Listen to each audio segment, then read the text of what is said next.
मुझे बेपनाह मुसरत हो रही है कि अमोर बैसाखी बदहाली के दिन का खात्मा हुआ जाता है।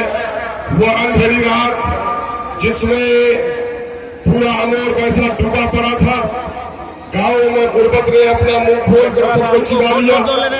सैलाब ने तबाही और बर्बादी की वजह से हमें गरीब और मफलूकुल हाल बना दिया, और यहाँ के जालिम इक़्तिदार ने हमारी नदियों पर पुल और हमारी बस्तियों को सड़क से महरूम ही नहीं रखा, बल्कि हमारे बीमारों को दवा से महरूम भी रखा। क्योंकि जिस शख्स ने 35 साल से यह क़यादत की, वो मस्तान, किसी मस्तान की जगह जो मस्तानगी में हो, पीपल के दरख्त के नीचे, बरगद के दरख्त के नीचे, पहाड़ के खो में होनी चाहिए, असम्बली में नहीं होनी चाहिए। और अब की बार अमोर की जनता ने फैसला कर लिया है कि मस्तान अब तेरा सियासी कब्रिस्तान तय कर दिया गया है। कहता है अपने आप को हाजी, जबान इतनी गंदी बोलता है, गुंडागर्दी करता है। डॉक्टर अबू साहब यहाँ बैठा हुआ है, जिस बेटे ने अमोर बैसा का नाम कर्नाटक में जाकर रोशन किया है, एक मारूफ डॉक्टर है। फिलहाल यहाँ पर बैठा हुआ चूनी मारी का उस गांव के नौजवानों का कसूर सिर्फ यही था कि वो अपने गांव की बदहाली के खिलाफ, एक लंगड़े लूले सियासतदान के खिलाफ वो कहता है कि बैरिस्टर सुकीर अवैसी और इमाम के लोगों का हाथ पैर धो देंगे। मस्तान तो अपनी तस्वीर दे, तेरे हाथ को भी देखने की जरूरत नहीं है, क्योंकि तेरे हाथ उनको दबाए लोगों को गुंडागर्दी का खौफ दिखाता है। मस्जिद तोड़ने वालों के साथ जाकर बैठा है, मंदिर बनाने वालों के साथ जाकर बैठा है। बाबरी मस्जिद से पहले भागलपुर में हमारे लोगों को तुमने कब्र किया है, जब गालियों देने के लिए आया, तेरी औकात क्या है? लोगों बहुत सारे मुगल्लजात इन लोगों ने पढ़े हैं। मैं नहीं चाहता कि इन तमाम मुगल्लजात का जवाब दिया जाए। अगली मनोवर को मेरे भाई को 2 उम्मीदवार है, एक नाकारा उम्मीदवार 35 सालों से आपको बर्बाद किया है, और अमोर बैसा की सरजमीन नहीं बल्कि चिंगारी कहीं से फूटी है तो घर के बगल से फूटी है। आज सिरसी में, हिजरी में, चूड़ामानी में लोगों का इंकलाब बढ़ता है। आज लंगड़ा चोरी का मामला हो या मठोर चोरी का मामला हो, वहाँ के गरीबों ने नारा दिया है कि जब सैलाब में हम डूब रहे थे तो एक मुट्ठी चूड़ा भी देने नहीं आए, गाँव के चौधरियत मांगने का तुमको हक नहीं है। मस्तान की हैसियत आखिर के झपटी में जलावन का घर जब गिरने लगता है तो शादी गई है, बेदार हो गया है। गांव के कुछ चौधरी परेशान है कि मुरमुरमा हारे जा बेटा हत्यार किए थे, वही लोग तो उनके साथ है, बाकी लोगों के साथ नहीं है। हमारे कहीं भी बोलेंगे कि कटार और धसार में उसको फर्क नहीं है। सिरसी में जन्म लेता है, नदी के किनारे है, घर कटता है तो उसको धसान कहता है। अब की बार सारे जनता ने फैसला कर लिया है कि तू मंत्री बन के कटान को धसान कहता रहा, अमोर बैसा की जनता ने अब महानंदा में धसान के घोषणा लोग कहते हैं कि गठबंधन ने क्या दिया लोगों? गठबंधन तो दूर की बात, वजीर बना, वो वजीर बना बोतल मंत्री। चूंकि वहाँ जो खबर पहुंची कि मस्तान है, इसको बगैर पिए नशे में रहता है तो इसे कुछ नहीं देगा, बोतल का मंत्री बना दो। शराब का मंत्री बन गया, शर्म नहीं आई। एक पुल नहीं बना सका, एक सड़क नहीं बना सका, हजारों बेटियां पेट में बच्चा लेकर मर गई और उनको एक हॉस्पिटल नहीं दे सका। आज पीपलतोरा से लेकर आज जाओ खाड़ी हाट तक एक डॉक्टर मुयस्सर नहीं है, और इन्होंने गुंडों के जरिए से हुकूमत की है। मैं कहता हूँ मस्तान जी कान खोलकर सुन लीजिए, गुंडों का राज अब गया है। क्योंकि अमोर बैसा के लोगों ने नारा दे दिया है तख्त बदल दो, ताज बदल दो, लेकिन अमोर बैसा की जनता अब जाग गई है। प्रशासन गुंडों का साथ मत दो, गुंडों के खिलाफ अपने बाजू में ताकत डालने का काम करो। हम गुजारिश करते हैं कि जो लोग वर्दियों में हो, जो लोग सरकारी नौकरियों में हो, आप सरकारी नौकरी में है, आपके पिताजी नहीं है, आपकी बहन नहीं है, आपकी बेटियां नहीं है, आपके सारे खानदान के लोग नहीं है। अगर अमोर बैसा के लोगों पर जुल्म करोगे तो तुम्हारे खानदान वालों पर लोग जुल्म करेंगे। किसी जालिम का साथ न दो, सच्चाई का साथ दो।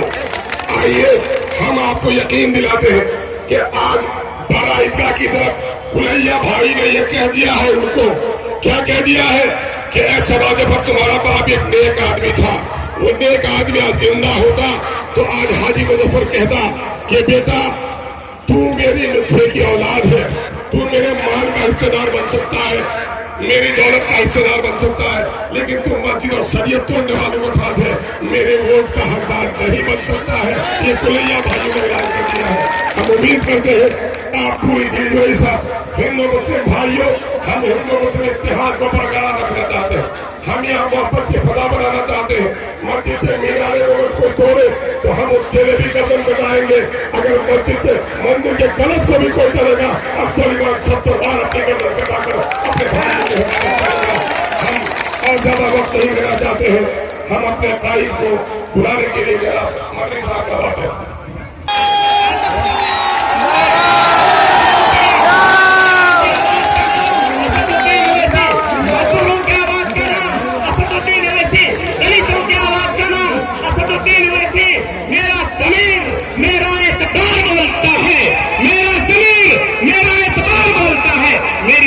से परवरदिगार बोलता है।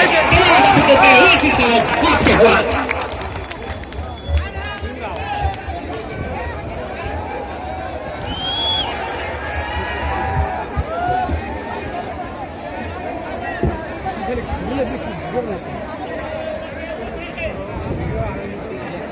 अस्सलाम वालेकुम व रहमतुल्लाहि व बरकातुहू। मोहतरम जनाब अख्तर ईमान साहब, उम्मीदवार मजलिस इत्तेहाद मुस्लिमीन, शेर नशीन पर व मंच पर बैठे तमाम जिम्मेदारान कौम व मिलत, उलमाए किराम, बुजुर्गान कौम व मिलत, मेरी इज्जतदार माँ और बहनों, कि अमूर की जनता ने ये तय कर लिया है कि 7 तारीख के दिन हमारे बुजुर्ग, हमारी माँ और बहनें, हमारे नौजवान, हमारे किसान, हर शख्स जो अमूर विधानसभा में रहता है, वो अब ये तय कर चुका है कि जो बदलाव की लहर सीमांचल में चल रही है, यहां से अख्तरुल ईमान को अपना नया विधायक बनाएंगे इंशाअल्लाह। और अमूर की जनता ने फैसला इसलिए लिया क्योंकि अमूर की जनता ने एक बार नहीं, 2 बार नहीं, 3-4 बार नहीं, बल्कि 6 मरतबा यहां से कांग्रेस के मौजूदा विधायक को कामयाब किया, जिन्होंने वोट तो हासिल किया अमूर की जनता का, मगर अमूर की जनता का वोट हासिल करने के बाद वो अवाम को, गरीब जनता को भूल गए। वो अपना वक्त से अपने घर में सोते हुए गुजार दिए और फिर हमेशा इलेक्शन के वक्त आकर अवाम के सामने आकर वोट की भीख मांगते रहे। हम आपके सामने ये भी बतलाना चाहते हैं कि कल तक आपको शिकायत थी कि आपके पास कोई मुतबादिल नहीं है, कोई विकल्प नहीं है जो अमूर की जनता को कांग्रेस से छुटकारा दिला सके। और अमूर की जनता की खूबसूरती यह है, और उस खूबसूरती को सिर्फ मजलिस इत्तेहाद मुस्लिमीन समझ सकती है। हम आपके सामने बात कहना जरूरी समझते हैं कि जब हमने कहा कि हम सीमांचल की सरजमीन पर बसने वालों से इंसाफ की लड़ाई है, हम इंसाफ को हासिल करेंगे, और इसलिए हमने कहा कि हम सीमांचल में गुलदस्ता तैयार करेंगे। और वो गुलदस्ता में सिर्फ 1 फूल नहीं होगा, 2 फूल नहीं होगा, 3 फूल नहीं होगा, 4 फूल नहीं होगी, बल्कि जब एक गुलदस्ता बनता है तो उसमें मुख्तलिफ फूल लगते हैं। चाहे वो फूल सुरजापुरी के नाम का फूल हो, चाहे वो शेरशाहवादी के नाम का फूल हो, हम इन फूलों को जमा करके एक गुलदस्ता बनाना चाहते हैं। जब गुलदस्ता बनेगा तो यही इत्तेहाद की ताकत और कुव्वत के बलबूते पर इंशाअल्लाह ताला सीमांचल से इंसाफ होगा। ये मजलिस इत्तेहाद मुस्लिमीन की कोशिश है, और मैं आपसे वादा कर रहा हूं कि मैं इस गुलदस्ते को बनाकर रहूंगा इंशाअल्लाह ताला। ये हमारा आपके दरमियान में खड़े होकर एक वादा है, और ये कोई सियासी वादा नहीं है, क्योंकि हम जानते हैं कि जंग को जीतने के लिए, चाहे वो सियासी जंग हो, सोच की जंग हो, फिक्र की जंग हो, उससे पहले इत्तेहाद पैदा होना जरूरी है। और इत्तेहाद के लिए जरूरी है उन तमाम लोगों को उनका जायज मुकाम मिले और तब जाकर हम जंग पर कामयाबी हासिल कर सकते हैं। इसीलिए हम आपसे वादा कर रहे हैं कि इस गुलदस्ते में मजबूत बनाना है, ये आपके हमारी जिम्मेदारी है। यकीनन ये जिम्मेदारी असदुद्दीन ओवैसी से शुरू होती है। मैं मजलिस इत्तेहाद और मुस्लिमीन के खादिम के तौर पर आपसे वादा कर रहा हूं कि ये हमारी सोच है, हम किसी को छोड़ के छोड़ना नहीं चाहते। और आज आप देख रहे हैं कि अख्तरुल ईमान इस फूल का एक बहुत बड़ा, गुलदस्ते का एक बहुत बड़ा फूल है। अख्तरुल ईमान को हराने के लिए दुश्मन में तो इत्तेहाद पैदा हो गया जो कभी आपने नहीं सोचा था, वो कम से कम मजलिस की वजह से तो हो गया। हमने जो इत्तेहाद की फजा पैदा की, जो बदलाव की लहर पैदा की, इसलिए आज मजलिस इत्तेहाद और मुस्लिमीन के मुखालिफीन परेशान है। मेरे अजीज दोस्तों और बुजुर्गों, आपने यहाँ पर 6 मरतबा कांग्रेस के जनाब मस्तान साहब को वोट दिया, और जब जनता यहाँ पर सैलाब बाढ़ आती है, जमीन कट जाती है, तो अब्दुल मस्तान साहब ने क्या कहा था? आपने जनता के सामने कह दिया कि ये दसान है, कटान नहीं।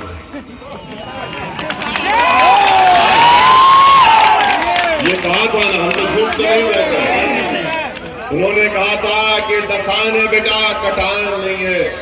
मस्तान साहब, ये अमूर की जनता आपको बताएगी 7 तारीख के दिन कटान क्या है और दसान क्या है।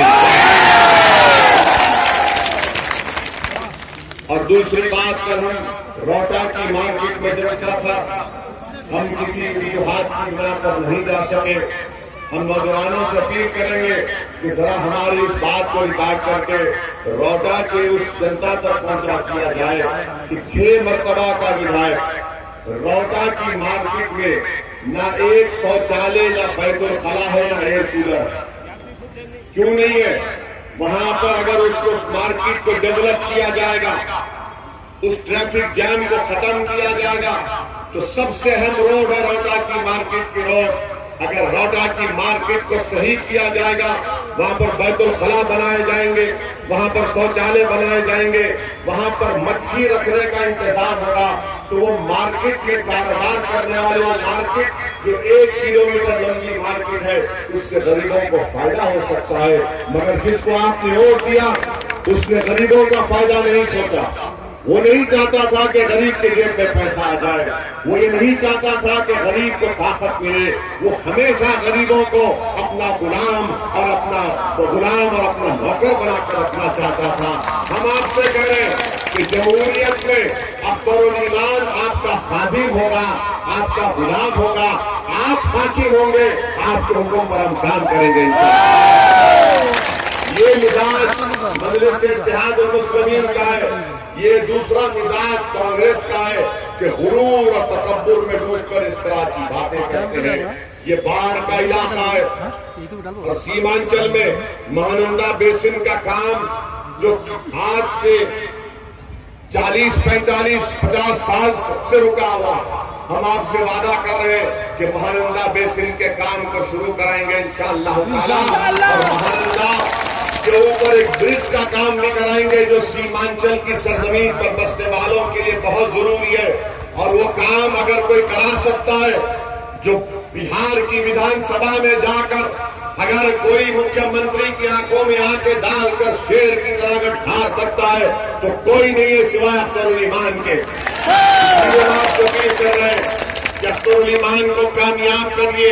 अख्तरुल ईमान न सिर्फ अमूर की जनता की एक बेबाक आवाज बनेगा, बल्कि अख्तरुल ईमान इंशाअल्लाह ताला सीमांचल की सरजमीन पर बसने वाले उन बेजुबानों के दर्द और उनकी तकलीफ की आवाज बनेगा।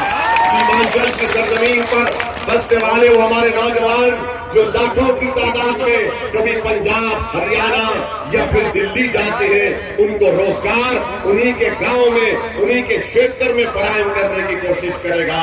मैं आपसे वादा कर रहा हूं कि बाढ़ आती है, जमीन कट जाती है, तो क्या कभी मस्तान में बिहार सरकार का कानून है, क्या कानून है कि अगर जमीन कटती है तो 5 डिसमिल जमीन आपको मिलना चाहिए या उसके बराबर मुआवजा मिलना चाहिए? क्या कभी मस्तान ने आपको 5 डिसमिल जमीन दिलाई? क्या जमीन के बदले में मुआवजा दिलाया? तो फिर मेरी माँ और बहनों, हम आपसे वादा कर रहे हैं, सरकार का कानून है, अख्तरुल ईमान को कामयाब करिए।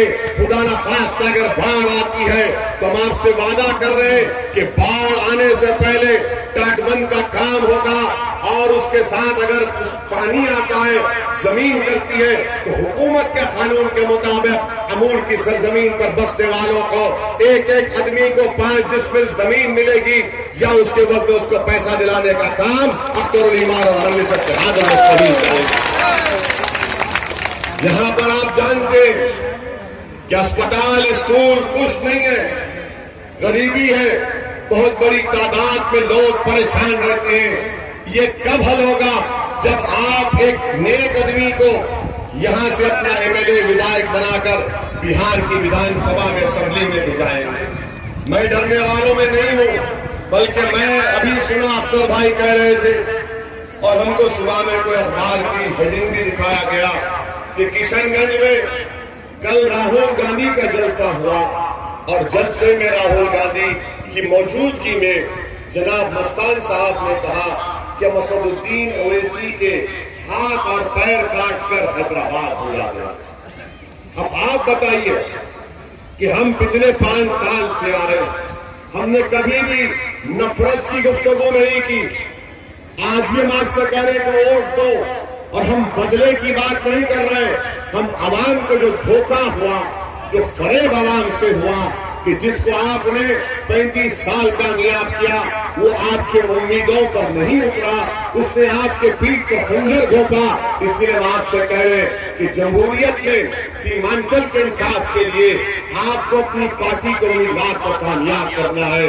महमूर की जनता को ये बात बताना बेहद जरूरी समझता हूं कि मुझे जो सियासत का मुख्तसर सा तजुर्बा है, मैंने बिहार के बहुत से मकामात का दौरा करने का मौका मिला, भारत के कोने कोने में जाने का मौका मिला, और जहां कहीं भी मैं गया वहां पर मुस्लिम अक़लियत की, दलितों की और कमजोर तबकात की बदहाली को देखा, उनके बच्चों की आंखों में आंसू देखा, उनकी माओं के चेहरों पर परेशानियों को देखा, हमारे बुजुर्गों के तकालीफ को महसूस किया। इसकी वजह यही है, इसकी वजह एक ही है कि आपके पास आपकी कोई सियासी आवाज नहीं, आपके पास आपका कोई सियासी ऐसा रहबर नहीं है जो आपके ओर से जीतकर आपकी तकलीफ को समझे। याद रखो, जब बिहार की विधानसभा में अगर 14% यादव के 55 से ज्यादा एमएलए जीतकर वो इख्तिदार को हासिल कर सकते हैं, तो बिहार प्रदेश में अगर मुसलमान अक़लियत 17% है और आपके सिर्फ 23 एमएलए जीतते हैं, तो बताओ शिकायत किससे? ये हकीकत है। इसलिए हम आपसे कह रहे हैं कि मुत्तहिदा तौर पर अपने कैकॉट का इस्तेमाल करिए, मजलिस इत्तेहाद और मुस्लिमीन के उम्मीदवारों को कामयाब करिए। मैं राहुल गांधी से कहना चाहूंगा कि आपकी मौजूदगी में आपके एक विधायक ने कह दिया कि ओवैसी के हाथ और पैर काट कर हैदराबाद भेजा देंगे। राहुल गांधी, याद रखो, तुम 50 साल के हो गए हो, मगर तुमने तुम्हारे जिस्म पर कभी पुलिस की लाठियां नहीं पाई, तुम्हारे जिस्म पर सर पर लाठियां नहीं पड़ी कि 18 टाके सर पर रखना पड़ा। तुमने कभी जिंदगी में जेल में एक दिन नहीं गुजारा। मैं 4 मरतबा जेल को गया हूँ, 50 दिन मैंने जेल में गुजारा है। मैंने देखा है कि गरीब मुसलमान की तकलीफ क्या होती है। मैं जानता हूँ कि मुस्लिम नौजवानों के दिलों में क्या चल रहा है। मैं जानता हूँ कि सीमांचल के जमीन पर बसने वाले, चाहे किसी मजहब का हो, उसके दिल में क्या तकलीफ है। बताओ राहुल गांधी, तुम्हारी मौजूदगी में अगर कोई कहता है कि हाथ और पैर काट कर हैदराबाद भिजा दिया जाएगा, तो सुनो राहुल गांधी, मैं अमूर से तुमको ये पैगाम दे रहा हूँ, तुम हाथ और पैर क्यों काटते, तुम मेरी जान ले लो। मैं सीमांचल की सरजमीन पर अपना पसीना टपकाया है। अगर आप चाहते हैं तो मैं अपना खून भी गिराने का चाहता। पसीना तो हमने अपना गिरा दिया यहाँ पर।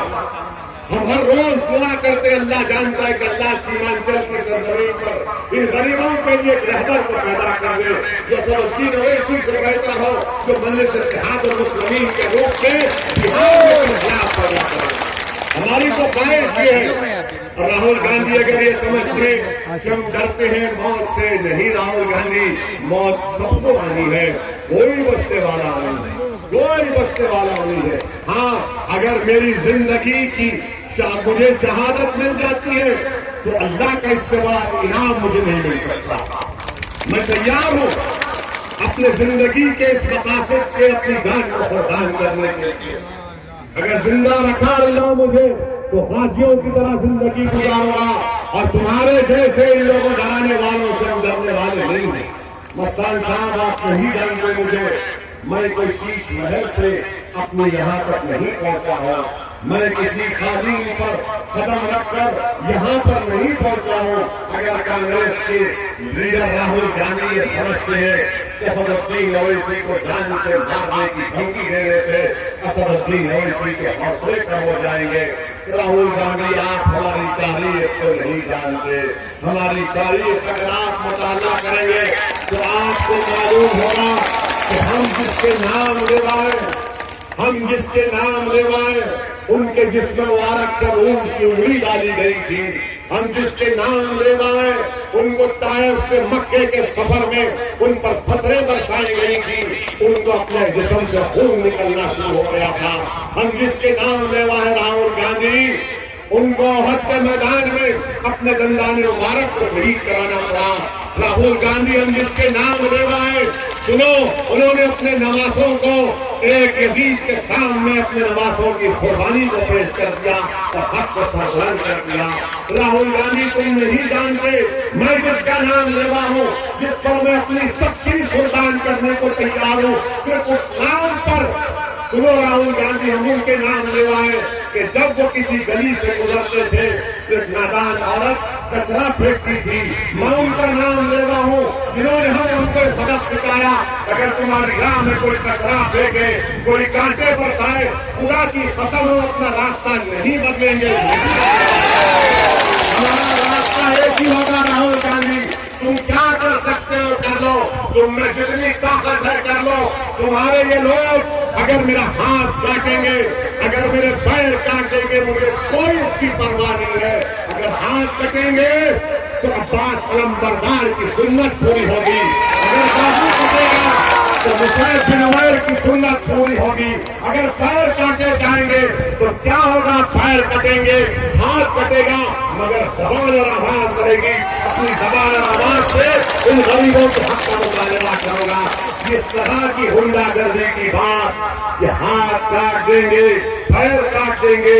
मस्तान साहब, जब आपको ये नजर आ रहा है कि अब मेरा सियासी सफर खत्म हो रहा है और अख्तर ईमान यहाँ से कामयाब हो रहा है, तो बोखलाहट का शिकार हो, बोखलाहट का शिकार होकर मेरा मस्तान कह रहा।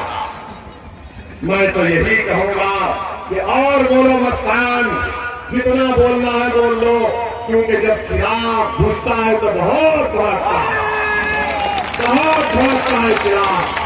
और ये वो मस्तान साहब है, जब लॉकडाउन हुआ, लॉकडाउन में लोग बच्चे परेशान थे, क्वारंटाइन में रख दिया गया तो कोई नहीं आया। बच्चे पंजाब हरियाणा से किशनगंज के क्वारंटाइन में थे, कौन गया, कौन ईमान गया उन बच्चों से मुलाकात करने के। वो क्या अख्तर ईमान का भाई था, वो रिश्ता था। क्या अख्तर ईमान ने देखा कि कौन सुरजापुरी है, कौन कुलैया है, कौन पश्चिमा है, कौन शेरशाहबादी है। अख्तर ईमान ने कहा कि मुझे देखकर मुझे कमजोर नजर आ रहा है, उसको तकलीफ हो रही है, दौड़ को अख्तर ईमान कर रहा है। ये मजारे हम करेंगे, ये काम हम करेंगे इंशाअल्लाह। मेरे अजीज दोस्तों और बुजुर्गों, दूसरी तरफ जेडीयू के उम्मीदवार हम कल कुछ दामन में तकरीर कर रहे थे, तो दोनों को क्या कहते, गोल्टू,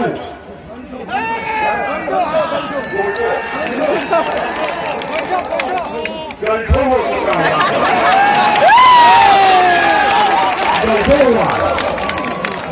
इन दोनों को नजर आ गया कि एक मर्द से मुकाबला नहीं करते, तो दोनों मिलकर एक मर्द से मुकाबला करते, गोल्ठो कर रहे हैं। क्या बात है। चलो हमारी दुश्मनी एक तो हो गई, ये हमारी सबसे बड़ी कामयाबी। और वो जेडीयू के उम्मीदवार, हम उनसे पूछना चाहते हैं, भैया ये तो बताओ एनआरसी एनपीआर पर आपकी क्या राय है? क्या आप तमाम ने CAA एनपीआर एनआरसी पर एहतजाज किया?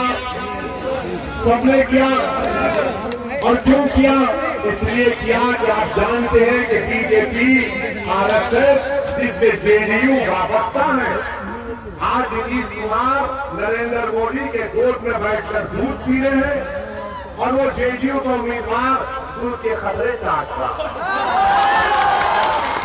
उनका मकसद क्या है? जब सीमांचल की सरजमीन पर बसने वालों को घुसपैठी कहा जा रहा था बीजेपी की तरफ से, मोदी की पार्टी की तरफ से, सीमांचल की सरजमीन पर बसने वालों को बांग्लादेशी कहा जा रहा था, तो क्या राजद ने, क्या कांग्रेस ने, क्या जेडीयू ने, किसी ने कहा, किसने कहा कि सीमांचल की सरजमीन पर बसने वाले मजदूर और बाशूर और हिंदुस्तान की जनता रहती है, इनका इनका बांग्लादेश से कोई ताल्लुक है? किसने जवाब दिया? कोलिमान ने उनका जवाब दिया। इन्होंने कुछ कहा।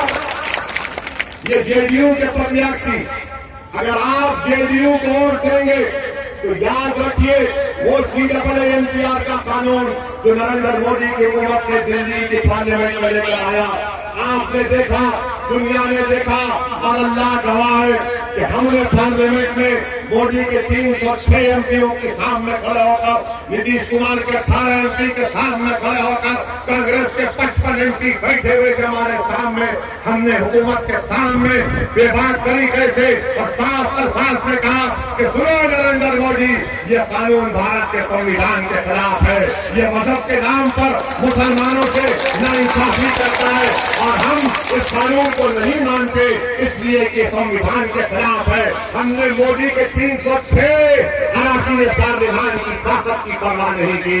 हमने ये नहीं देखा कि कांग्रेस के 55 बैठे हैं, हमने ये भी नहीं सोचा कि हमारे साथ सिर्फ 2 है। हमने कहा हमारे साथ अल्लाह है, वही काफी है।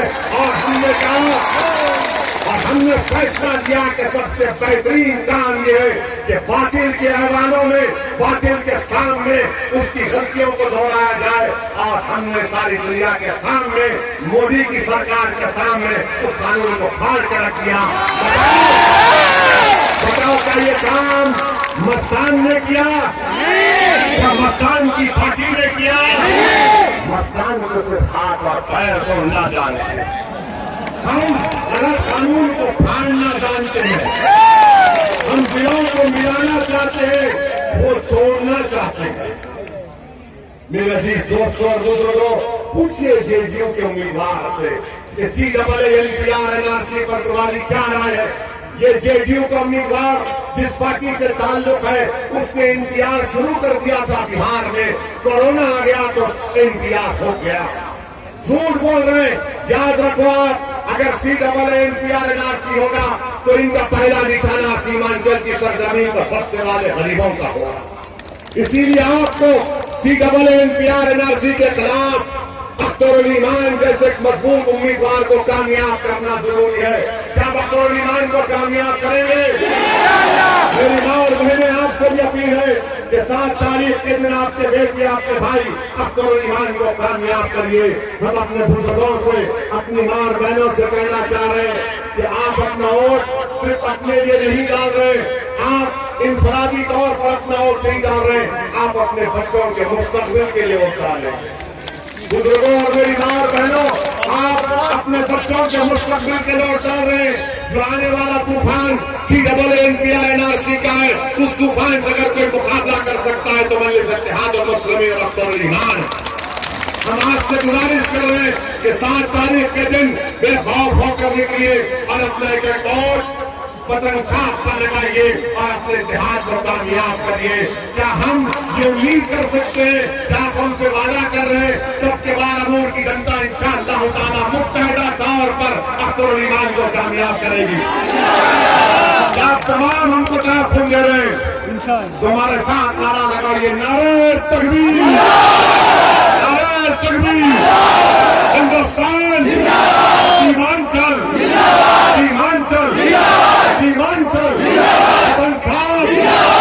ईमान अस्सलाम वालेकुम व रहमतुल्लाहि व बरकातहू।